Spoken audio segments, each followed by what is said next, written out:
Tax and Accounting, Pashupati Shrestha, CPA, address 7230 Broadway, Jackson Heights, New York.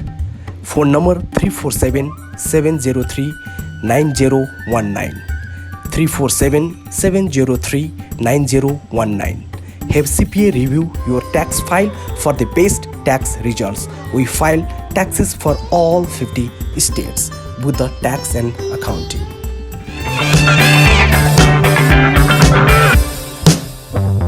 एउटा असल सोच अनि असल कदम, त्यो कदम समर्पण हुनेछ सकारात्मक परिवर्तनको। नमस्ते, म हो विकी पुलामी। मकै हाउस अनलाइन टेलिभिजनको यो नयाँ श्रृङ्खलामा हार्दिक स्वागत छ। अहिले ट्याक्स फाइलिङ गर्ने सिजन चलिरहेको छ। ट्याक्स फाइलिङ कहिलेदेखि कहिलेसम्म गर्ने भन्ने बारे र यदि हामीले नगदमा काम गरिरहेका छौँ भने कतिसम्मको ट्याक्स फाइलिङ गर्दाखेरि आफ्नो व्यक्तिगत र यहाँको सरकारलाई अर्थात् दुवै पक्षलाई फाइदा हुन्छ। अलराइट, आज हामी यिनै विषयमा कुराकानी गर्नेछौँ। हामीसँग हुनुहुन्छ बुद्ध ट्याक्स एन्ड अकाउन्टिङका सञ्चालक तथा CPA पशुपति श्रेष्ठ। स्वागत गरौँ पशुपतिजीलाई। तपाईँलाई कार्यक्रममा स्वागत छ। नमस्ते, thank you so much for inviting me in this programme. 2020 को ट्याक्स फाइल गर्ने मिति कहिलेदेखि कहिलेसम्म हुनेछ? यो 2020 को जुन ट्याक्स फाइलिङ सिजन चाहिँ फेब्रुअरी 12 बाट अप्रिल 15 सम्म छ। हाम्रो लास्ट डेट चाहिँ अप्रिल 15 छ, तर प्रोबब्ली यो एक्सटेन्सन हुन्छ होला लास्ट इयर जस्तै। धेरैजनाको अहिले यो जुन बाइडेन प्रशासन आइसकेपछि धेरैजनाको एउटा प्रश्न चाहिँ के छ भने, जस्तो नगदमा काम गरिरहेकाले कतिसम्मको फाइल गर्दाखेरि चाहिँ आफ्नो व्यक्तिगत, आफ्नो परिवार लगायत यहाँको सरकारलाई पनि दुवै पक्षलाई फाइदा हुन्छ त भन्नेमा छ। भनेपछि नगदमा काम गरेकाहरूले कतिसम्मको ट्याक्स फाइलिङ गर्दाखेरि दुवै पक्षलाई फाइदा हुन्छ त? तपाईँको अमेरिकामा चाहिँ एक वर्षमा $6,000 भन्दा करिब $6,000 भन्दा बढी को ट्याक्स फाइल गर्नुभयो भने चाहिँ तपाईँले सोसल सिक्युरिटी बेनिफिट्सको लागि 4 पोइन्ट प्राप्त गर्नुहुन्छ। त्यो नै म्याक्सिमम हो है। तपाईँले $6,000 को ट्याक्स फाइल गर्नुहोस् अथवा 2 मिलियनको गर्नुहोस्, तपाईँले प्राप्त गर्ने 4 पोइन्ट नै हो। त्यस कारणले तपाईँले मिनिमम चाहिँ $6,000 को ट्याक्स फाइल गर्न चाहिँ म रेकमेन्ड गर्छु। त्यस्तै 6,000 को फाइल गर्दा चाहिँ तपाईँले सोसल सिक्युरिटी बेनिफिट्स 15% सरकारलाई दिनुहुन्छ, जुन चाहिँ तपाईँको यो सञ्चय कोष जसरी नै तपाईँको एउटा फन्ड, रिटायरमेन्ट फन्डमा जम्मा भएको हुन्छ। अनि जब तपाईँ 65 इयर्स हुनुहुन्छ तपाईँको 40 पोइन्ट्स चाहिन्छ। त्यो 40 पोइन्ट चाहिँ 10 वर्ष काम गरेको हुनुपर्छ अमेरिकामा। त्यो चाहिँ व्यक्तिगतले गर्दा गर्ने हो कि जस्तो पारिवारिक र व्यक्तिगतको उसमा केही भिन्नता छ कि सेम नै हो? यो चाहिँ पारिवारिक भन्नुपर्दा हस्बेन्ड र वाइफले जोइन्ट फाइल गर्नुभएको छ भने हजुर, हस्बेन्डको नि 6,000 माथि हुनु पर्यो र वाइफको पनि 6,000 माथि हुनु पर्यो यदि नगदमा काम गरेको हकमा। हजुर हजुर हजुर। अहिले धेरैजनाको अर्को एउटा प्रश्न छ जस्तो स्टिमुलेट चेकको बारेमा हैन, जस्तो धेरैले स्टिमुलेट चेक चाहिँ प्राप्त गरेको छैन, कसरी गर्न सकिन्छ त? यो जसले स्टिमुलस चेक प्राप्त गर्नुभएको छैन उहाँहरूले चाहिँ यो जुन 2020 को ट्याक्स फाइल गर्दाखेरि चाहिँ रिकभरी रिबेट क्रेडिट भन्छ, RRC हैन, त्यो मार्फत प्राप्त गर्न सक्नुहुन्छ। हामीले ट्याक्स फाइल गर्दाखेरि त्यहाँ अहिले यो नयाँ सिस्टममा चाहिँ एउटा क्वेसन सोधेको हुन्छ, did you receive any stimulus check and how much? अनि तपाईँले 1200 र 600 प्राप्त गर्नुभएको छ भने तपाईँले 1200 600 प्राप्त गरेको छु भन्नु पर्यो। अनि प्राप्त गर्नुभएको छैन भन्नुभयो भने चाहिँ गभर्मेन्टले IRS चाहिँ तपाईँलाई त्यो रिबेटको रूपमा, रिफन्डको रूपमा दिनेछ। यसमा धेरै कन्फ्युजन हुनुपर्ने कुरा रहेन। हजुर, तपाईँको यदि सोसल सिक्युरिटी नम्बर छ भने र तपाईँ यहाँ लिगल स्ट्याटसमा हुनुहुन्छ भने तपाईँ चाहिँ you're eligible to get all those credits. SBA र PPP लोन लिएकाहरूको हकमा के हुन्छ कि यो PPP लोन यहाँको सरकारले दिएको राहत हो वा ऋण, के भन्नुहुन्छ? यसको हकमा चाहिँ के छ नि? यो SBA लोन र PPP लोन हामीले तपाईँले जुन वर्षभरि कमाउनुहुन्छ त्योभन्दा यो इन्डिपेन्डेन्ट कुरा हो, यो भिन्न भिन्दै कुरा हो होइन। तपाईँले के बुझ्नुपर्छ भन्दाखेरि यो लोन भनेको तपाईँको इन्कम होइन। त्यस कारणले तपाईँले जुन यो लोन प्राप्त गर्नुभएको छ यो तपाईँले SBA लोन चाहिँ फिर्ता गर्नुपर्ने हुन्छ, तर PPP लोन चाहिँ कुनै केस, धेरै जसो केसेसमा फोरगिभन हुन्छ। यो चाहिँ फोरगिभेबल लोन हो। त्यस कारणले लोन र इन्कममा डिफरेन्स छ। त्यसकारण तपाईँले यदि लोन प्राप्त गर्नुभएको छ भने चाहिँ त्यसमा चाहिँ तपाईँले ट्याक्स तिर्नु पर्दैन। तपाईँले वर्षभरि जे काम गरेर कमाउनु भएको छ त्यो कुरामा चाहिँ ट्याक्स तिर्नु पर्यो। त्यही पनि तपाईँ यदि सिङ्गल हुनुहुन्छ भने तपाईँको $12,400 चाहिँ तपाईँलाई ट्याक्स लाग्दैन। वाह, होइन। यदि तपाईँ जोइन्ट फ्यामिली हस्बेन्ड र वाइफले ट्याक्स फाइल गर्नुभएको छ भने 24,800 चाहिँ तपाईँको ट्याक्स तिर्नु पर्दैन। त्यस कारण यदि सपोज तपाईँ जोइन्ट फाइल गर्नुभएको छ हस्बेन्ड र वाइफ, होइन, भने यदि तपाईँको 40,000 को इन्कम छ भने तपाईँले त्यस्तै 13,200 मात्र तपाईँले ट्याक्स फाइल गर्नुपर्छ। भन्नाले त्यो चाहिँ ट्याक्स एबल इन्कम हो कि 40,000 कमाए पनि तपाईँले अराउन्ड 14,000 मात्रै ट्याक्स तिर्नुहुन्छ। Buddha tax and accounting, Pashupati Shrestha, CPA, address 7230 Broadway, Jackson Heights, New York. Phone number 347-703-9019, 347-703-9019. Have CPA review your tax file for the best tax results. We file taxes for all 50 states. Buddha Tax and Accounting.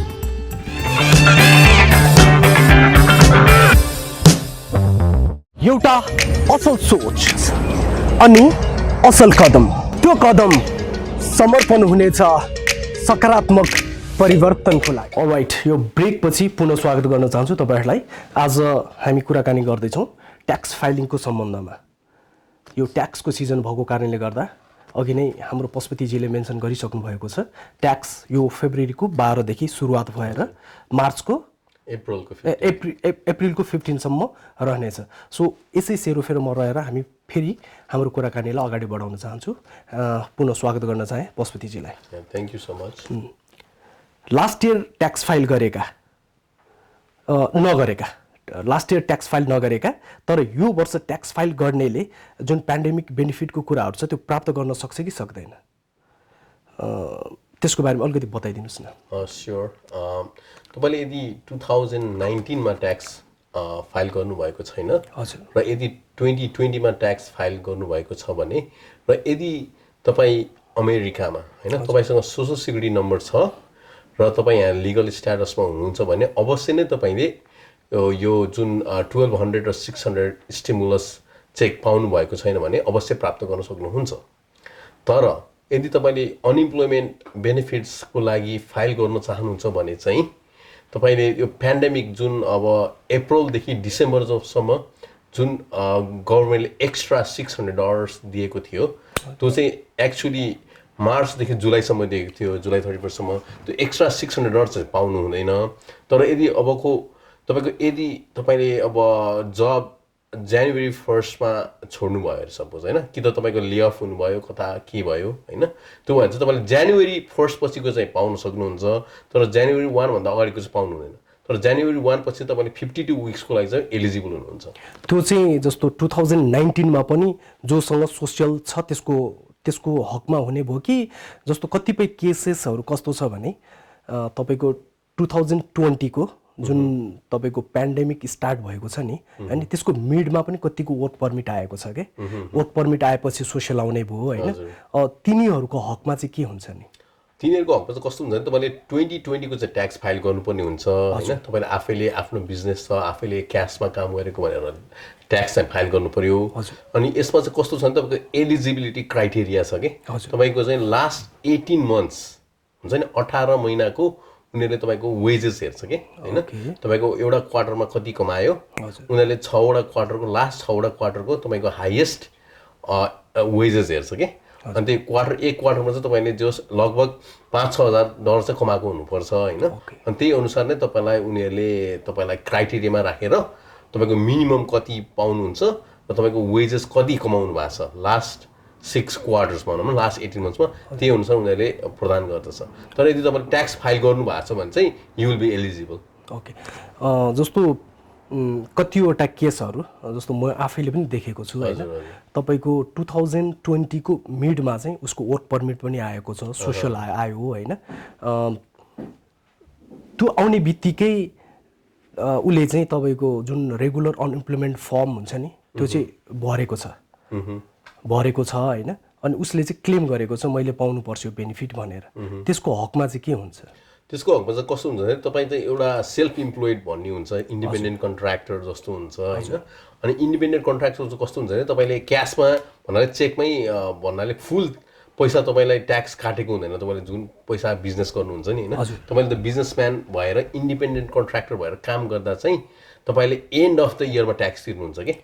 त्यस कारणले यदि तपाईँले आफूले होइन यति 3 महिनामा यति कमाएको छु, 3 महिनामा यति कमाएको छु भनेर रेकर्ड राख्नु भएको छ भने definitely you will be eligible. जस्तो 20 को लास्टमा आएको छ हजुर हैन, जस्तो तपाईँको वर्क पर्मिट नै 20 को मिडमा भनौँ न, वर्क पर्मिट 20 को मिडमा आछ, तर त्योभन्दा अगाडि त ऊ यहाँ लिगली काम गर्ने उसलाई त अथराइज त भएन नि। किन त्यो हकमा चाहिँ जस्तो कतिले के गरेछ भने 20 को मिडमा तपाईँको वर्क पर्मिट आएको छ होइन, तर 2019 को उसले ट्याक्स फाइल गरेको छ कि। अनि यो यस्तो पनि केसेसहरू छ, के भन्नुहुन्छ यो केस? यसमा चाहिँ कस्तो हुन्छ भने तपाईँको ट्याक्स रुल्स अनुसार चाहिँ तपाईँ अमेरिकन नै हुनु पर्दैन होइन ट्याक्स फाइल गर्नको लागि। तपाईँ यदि तपाईँ बिजनेसम्यान हो भने, यदि तपाईँसँग कुनै अमेरिकासँग कुनै बिजनेसको सम्बन्ध छ भने तपाईँ नेपालमा हुनुहोस् या अस्ट्रेलियामा हुनुहोस् या युकेमा हुनुहोस्, you will be eligible to file tax है। तपाईँले चाहिँ नन रेजिडेन्ट भनेर चाहिँ ट्याक्स फाइल गर्न सक्नुहुन्छ हजुर होइन। तपाईँ अन्तर्राष्ट्रिय पर्सन भए पनि तपाईँले अमेरिकालाई ट्याक्स दिन सक्नुहुन्छ। त्यही प्रोसेसमा होइन, त्यही अनुसार नै तपाईँले जब आफैले क्यासमा काम गर्नुहुन्छ ट्याक्स फाइल, त्यो चाहिँ आफ्नो सेल्फ इम्प्लोइड बिजनेसम्यान भनेर गर्नुभएको हो कि। त्यस कारण तपाईँले 2019 मा ट्याक्स फाइल गर्न सक्नुहुन्छ होइन। अब त्यही कुरालाई लिएर होइन, यदि तपाईँले 2019 मा 6000 भन्दा बढी ट्याक्स फाइल गर्नुभएको छ होइन, अनि फेरि सोसल सिक्युरिटी आएपछि तपाईँले 2020 मा फेरि ट्याक्स फाइल गर्नुभएको छ भने तपाईँ सेल्फ इम्प्लोइडको रूपमा चाहिँ एलिजिबल हुनुहुन्छ। तर अमेरिकाको यो पेन्डेमिक हुनुभन्दा अगाडि चाहिँ सेल्फ इम्प्लोइड इन्डिभिजुअललाई चाहिँ अनइम्प्लोइमेन्ट बेनिफिट्सको लागि एलिजिबिलिटी थिएन। तर यो स्पेसल केस बनाएर, यो पेन्डेमिकले बनाएर चाहिँ सेल्फ इम्प्लोइड इन्डिभिजुअललाई पनि अनइम्प्लोइमेन्ट बेनिफिट्स प्रदान गरिएको हो। यो चाहिँ एउटा एक्सेप्सन हो कि यो केसेसमा चाहिँ। भनेपछि ट्याक्स फाइल जसले गरिरहेको छ त्यसमा डिपेन्ड हुने भयो हैन, अनि आफूले कुन तरिकाबाट ट्याक्स फाइल गरेको छ भन्ने कुराले चाहिँ डिपेन्ड गर्छ। तपाईको वेजेसमा पनि डिपेन्ड गर्छ, तपाईले कति पैसाको फाइल गर्नुभएको छ। एक्ज्याक्टली, जस्तो हामी 4 क्वार्टरमा जान्छौँ भनेर अघि नै कुराकानी गऱ्यौँ हैन। 4 क्वार्टर एभ्री 3 मन्थको 1 क्वार्टर भयो हैन, भनेपछि 4 क्वार्टर भयो। त्यसमा हामीले कति कति कमाएको छौँ त त्यसको आधारमा चाहिँ आउने भयो हैन त। एटलिस्ट 3000 भन्दा बढी चाहिँ कमाएको हुनुपर्छ एउटा क्वार्टरमा लगभग भनौँ न। Okay, Buddha tax and accounting, Pashupati Shrestha CPA, address 7230 Broadway Jackson Heights, New York. Phone number 3477039019, 3477039019. Have CPA review your tax file for the best tax results. We file taxes for all 50 states. Buddha Tax and Accounting.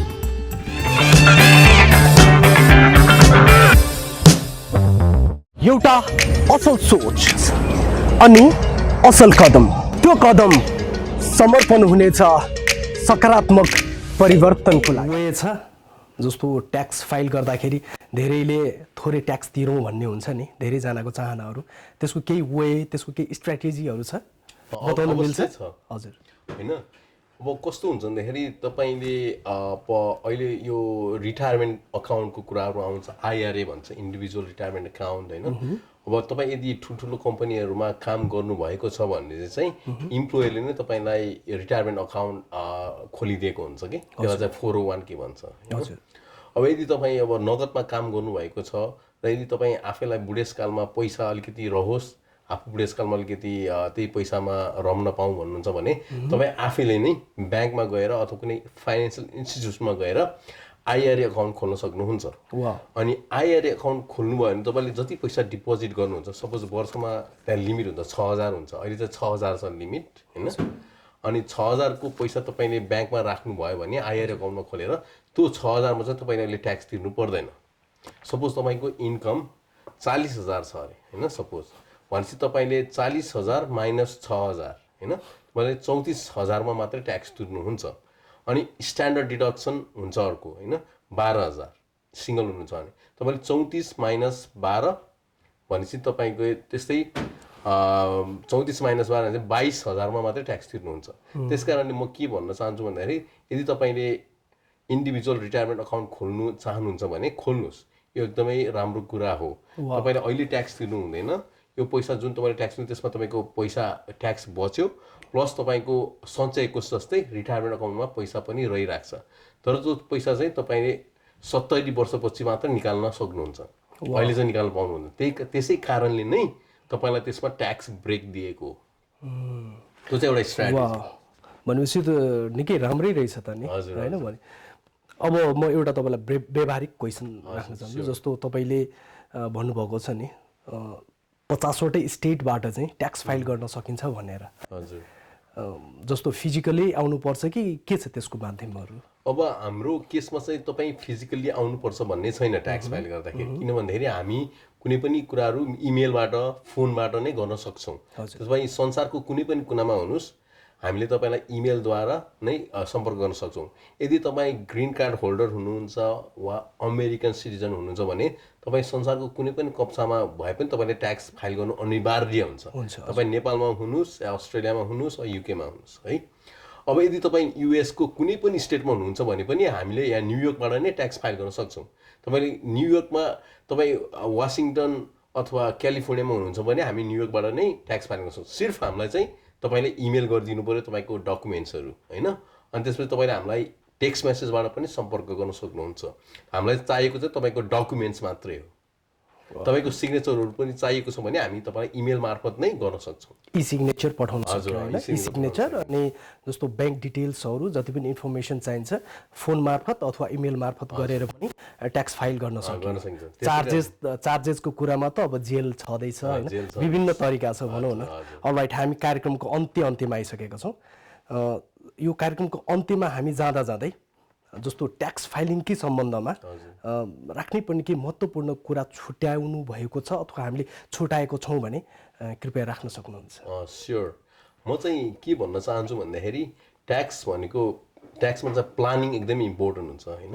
तपाईँले tax file गर्नुभन्दा अगाडि कुनै पनि डकुमेन्ट्सहरू नछुटाउनु होला, होइन।